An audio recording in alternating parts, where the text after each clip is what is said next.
dalam Komal saya. Bagaimana Bang Sum? Iya, silakan Bang, silakan.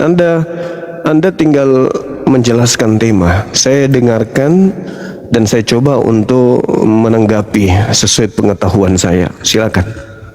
Oke, jadi Bang Suma setuju jika saya menampilkan rekaman kita ini di Komal saya untuk saya rek kembali. Silakan Bang, silakan. Iya, Oke, terima kasih. silakan. Baik, kembali pada pertanyaan Bang ya. Abang kan menanyakan, buat apa Yesus turun? Iya. Meskipun sama-sama tokoh Yesus itu sangat berbeda apa yang dikatakan Al-Quran dan Alkitab. Tapi saya coba mengikuti aja ya. Mohon abang, kenapa Yesus turun? Yang menjadi pertanyaan, kenapa harus Yesus yang turun? Kan begitu, kalau abang percaya dengan kitab abang, kenapa Yesus yang harus turun? Kalau kita membandingkan tokoh Yesus dan tokoh Muhammad dalam Quran Anda, kenapa harus Yesus yang turun? Bukankah Nabi Muhammad adalah tokoh yang sangat dikagumi oleh Islam? Kenapa Yesus yang turun? Silakan Bang.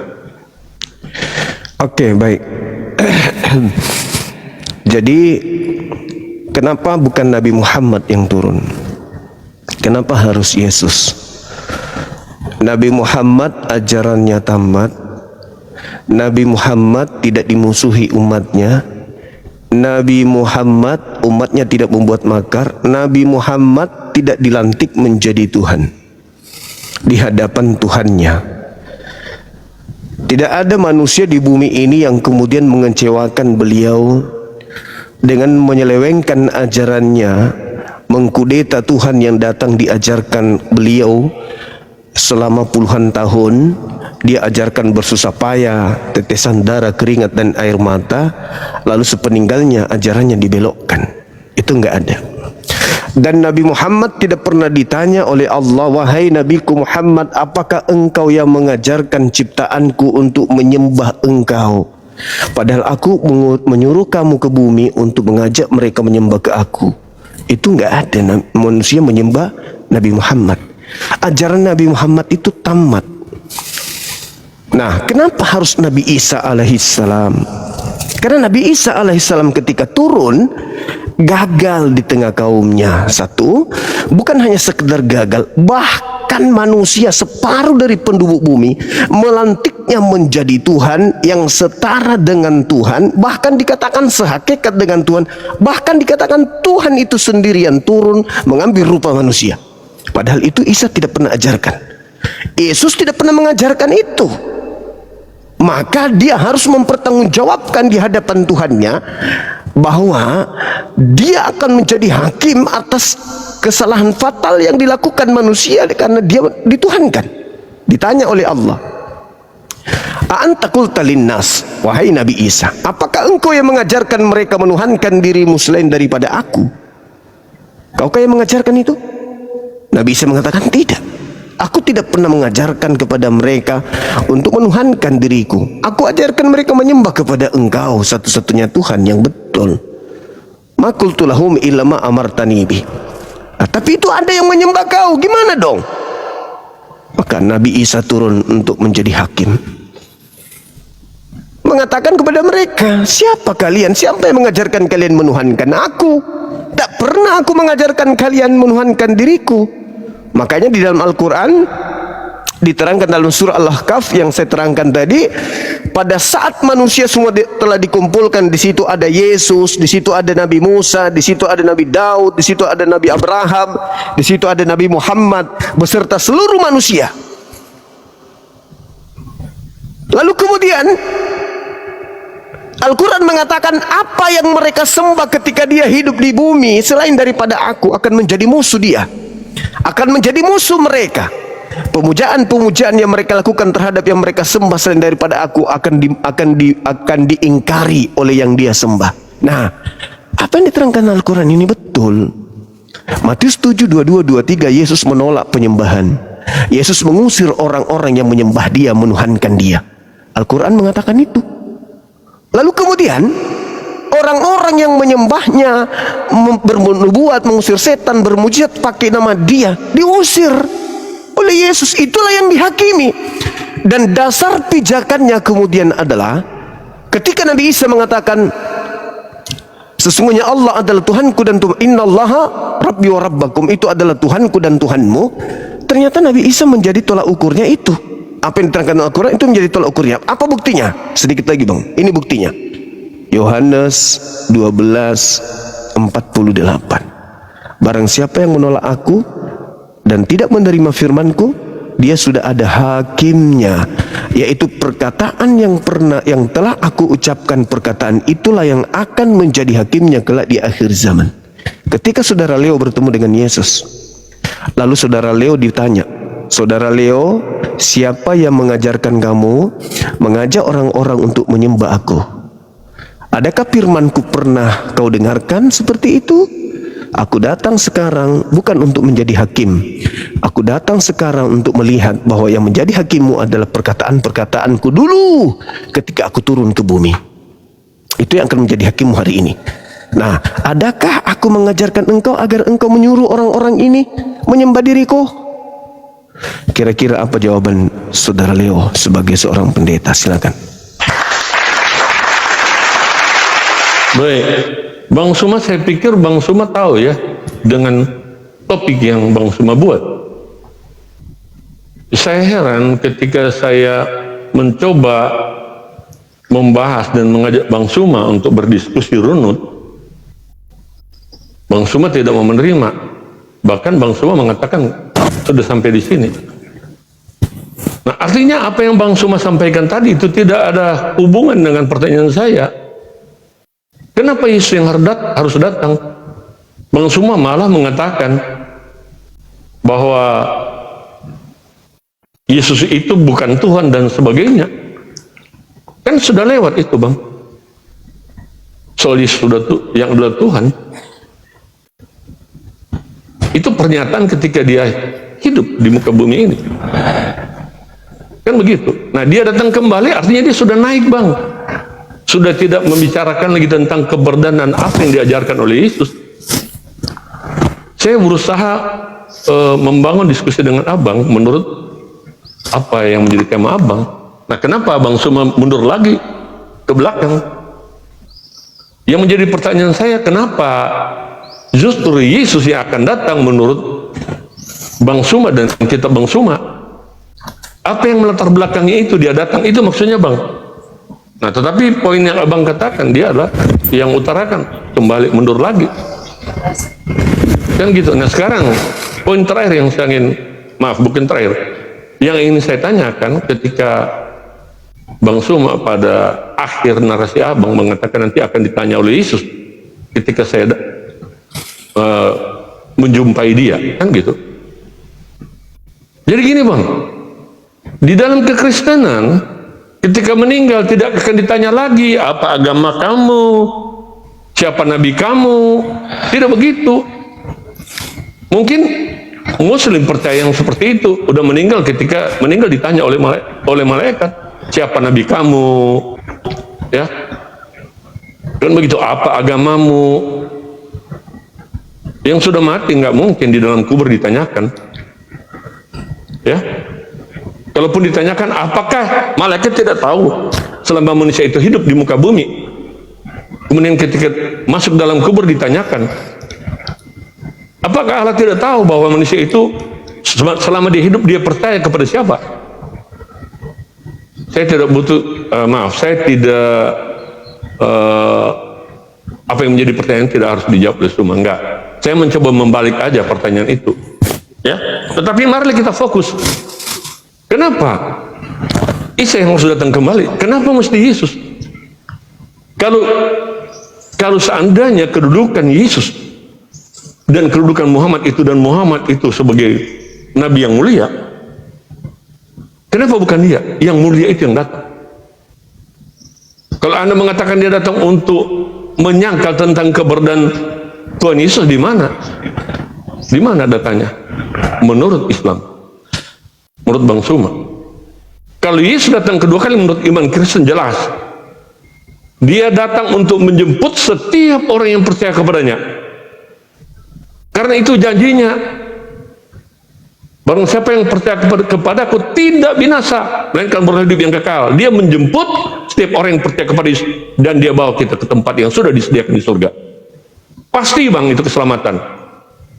Jadi Yohanes 14:6 ayat 6 ini bukan omongan bang. Dia akan menjemput setiap orang yang percaya. Bukan ditanyakan lagi, kenapa kamu menyembah aku sebagai Tuhan? Tidak. Justru dia mengklaim dan mempertegas dia adalah Tuhan yang sanggup membawa setiap orang Kristen pada keselamatan yang kekal. Karena kita di sana akan bersama-sama berjumpa dengan dia, di mana dia yang menjadikan raja, dia yang menjadi raja, dan kita selalu menyembah, memuji, memuliakan dia. Tidak ada bentuk-bentuk kedagingan seperti kawin mawin di surga, tidak ada. Alkitab menjelaskan bahwa kita akan hidup seperti malaikat. Abang boleh Karena kita sudah menjadi warga surga bang. Jangan berkhotbah, aku bilang, tanggapi aja apa yang saya ini bang. Saya nggak butuh khotbah karena saya lebih paham Saya Bible tidak dari mengerti Anda. kalau Anda memilah berkhotbah dan menjelaskan. Enggak, maksud saya gini. Bagaimana sih Bang. berkhotbah? Bagaimana sih menerangkan? Anda tidak sedang berkhotbah. Saya inginkan jawaban dari abang nih. Jangan berkhotbah. Saya tidak berkhotbah bang. Saya memberikan jawaban. Jawaban apa yang Anda kasih? Loh itu loh, bahwa orang Kristen ketika meninggal pertama tidak ditanya-tanya lagi apa agamamu, siapa nabi kamu. Kenapa? Karena kita meninggal, kita dijanjikan keselamatan yang pasti ketika kita meninggalkan dunia ini. Oke, saya bantah. Boleh saya kita bantah? tidak dibakar lagi karena Yesus menjemput kita. Dia datang untuk menjemput kita bang. Itu kan jawaban, bukan jawaban. Saya boleh bantah. Silakan. Oke. Saudara, tolong pakai isi kepala ya. Jangan Bentar bang, saya tidak suka begitu. Isi kepala itu tidak harus ditanyakan. Oke, saya tanya pakai otak maksudnya, pakai otak. Dan cara berpikir saya pakai otak. Enggak, maksud dia kalau orang berbicara tanpa otak bang. Ketika jadi isi Yesus, kepala yang diutarakan sabar, itulah yang diuji bang. Sabar. Gak usah menyerang dengan cara begitu. Dengarkan saya, dengarkan Gak usah. Dengarkan saya. Ketika Yesus mengatakan, aku akan pergi ke surga, ke rumah Bapa untuk menyediakan tempat bagi kamu. Kamu di situ siapa? Saya, setiap orang yang percaya. Nah itu mulai gila kan? Oke, kita uji aja kegilaannya. Saya Kenapa? perlu begini bang. Saya ulang lagi. Saya ulang Anda lagi. mengajak saya berdiskusi. Saya ulang lagi. Saya ulang lagi. Saya ulang lagi. Saudaraku, saya tidak setuju menggunakan kata-kata saya ulang yang lagi. Saya seperti ulang itu lagi. menyerang. Saya ulang Kalau lagi. saya balik mengatakan, cuma kan tidak gila. Saya ulang lagi. Oke, Anda di mute, dengarkan saya. Ketika Yesus berbicara pada saat itu, dia berbicara dengan orang Yahudi atau berbicara dengan orang Kristen? Jawab itu dulu. Supaya saya bisa mewaraskan Anda gitu loh. Jangan gila permanen. Harus saya dudukkan perkara ini dulu. Kalau Anda mau gila permanen, jangan di sini. Tapi kalau Anda mau waras, boleh Anda diskusi dengan saya. Gitu bang. Saya ulang pertanyaan saya. Ketika Yesus menjanjikan ke rumah Bapa menyediakan tempat, itu Yesus menyediakan tempat untuk orang-orang Yahudi muridnya atau pengikut Paulus, pemakan babi? Silakan, buka mic-nya, Anda jawab dengan jujur. Kalau Anda melebar kemana-mana, saya anggap Anda masih belum sehat. Dibuka mic-nya bang, dibuka mic-nya dulu. Buka mic-nya dulu, Anda masih termute. Jangan nafsuan, abangku. Jangan nafsuan. Abang yang sudah tantrum di sini. Oke, silakan. Saya ulang lagi pertanyaan saya. Ini yang ketiga kalinya. Ketika Yesus berkata dan menjanjikan keselamatan, dia membawa kemudian menyimpan menyediakan kemudian tempat di surga. Dia berbicara dan berjanji kepada murid-muridnya orang Yahudi atau Kristen pengikut Paulus. Silakan. Oke, saya mau lihat ya, teman-teman. Setiap apa yang disampaikan Bang Suma menghindar dari topik yang dia sudah buat di sini. Saya sediakan dulu. Sekarang dia bertanya tentang Yesus adalah Tuhan. Kemudian dibawa kepada Paulus. Di mana Anda membawa diskusi kita begini model? Anda kan juara dalam berdiskusi antar kampus. Ayo dong, kalau Anda punya kronologi berpikir. punya sistematika berpikir Ini yang bagus. biasa saya turunkan Nggak boleh kalau lari. orang kesurupan, udah kesurupan kayak gini biasa gue turunkan lu. Terus, Kalau udah kesurupan kayak gini biasa gue turunkan. Serius, saya tidak peduli Anda itu pendeta atau pendusta, saya nggak peduli. Karena Anda tidak waras gitu loh, berdiskusi.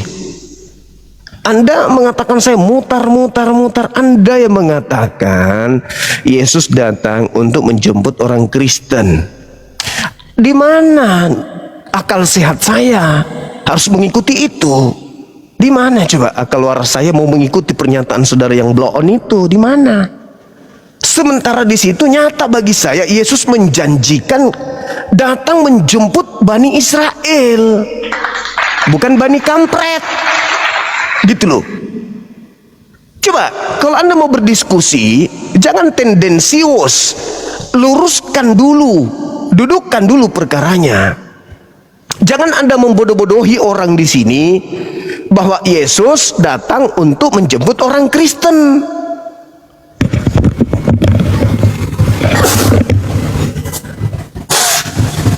Sorry teman-teman, sorry. Jangan, justru karena itulah Yesus datang kedua kalinya, karena adanya Kristen. Anda mengatakan datang untuk menjemput, di mana Yesus menjanjikan itu? Di mana? Yesus tidak pernah menjanjikan kepada orang-orang Kristen di luar Yahudi, nggak pernah. Jadi tolonglah, Anda sudah jadi senior di gereja. Jangan menggunakan cara-cara gereja di hadapan saya, aku nggak suka gitu loh bang. Ketika Yesus berbicara kepada kaumnya, jangan pula Anda yang merasa. Makanya saya tanya, di situ berbicara kepada siapa? Kepada saya, kata Anda. Pada saya. Itu ucapan jelas-jelas Yesus untuk muridnya Bani Israel. Kepada kau pula. Yang kedua, ketika Yesus datang, kan tadi saya sudah menjelaskan, ya biar didengar oleh saudara Leo, nanti naik lagi Bang Leo.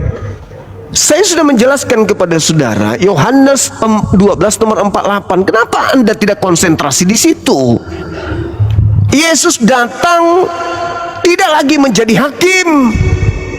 Kenapa? Karena yang menjadi hakim menurut Yesus adalah ucapan Yesus pada saat dia penginjilan di tengah-tengah kaumnya. Apa itu? Barang siapa yang menolak aku, tidak menerima perkataanku, mereka sudah ada hakimnya, yaitu perkataan yang telah aku sampaikan, yang telah aku ucapkan, yang telah aku ajarkan. Perkataan itulah kelak yang akan menjadi hakimnya di akhir zaman. Masa seorang pendeta besar pura-pura nggak tahu?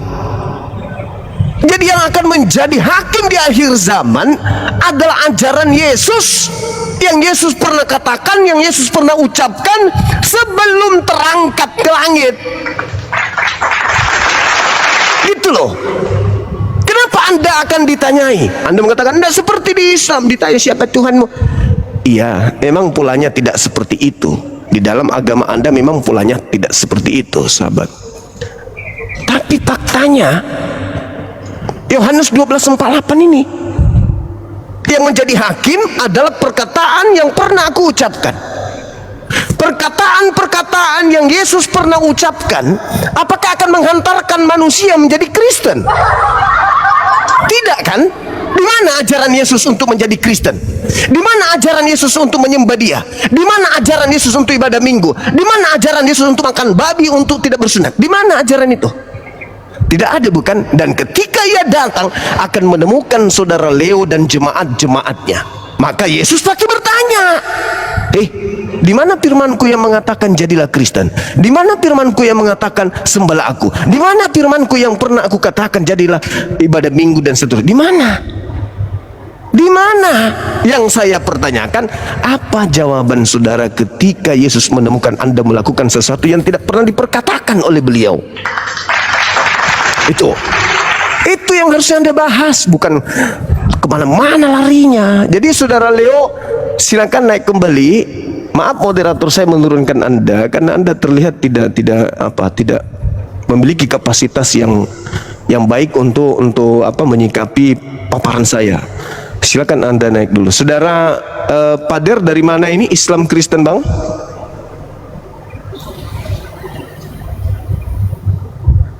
Halo?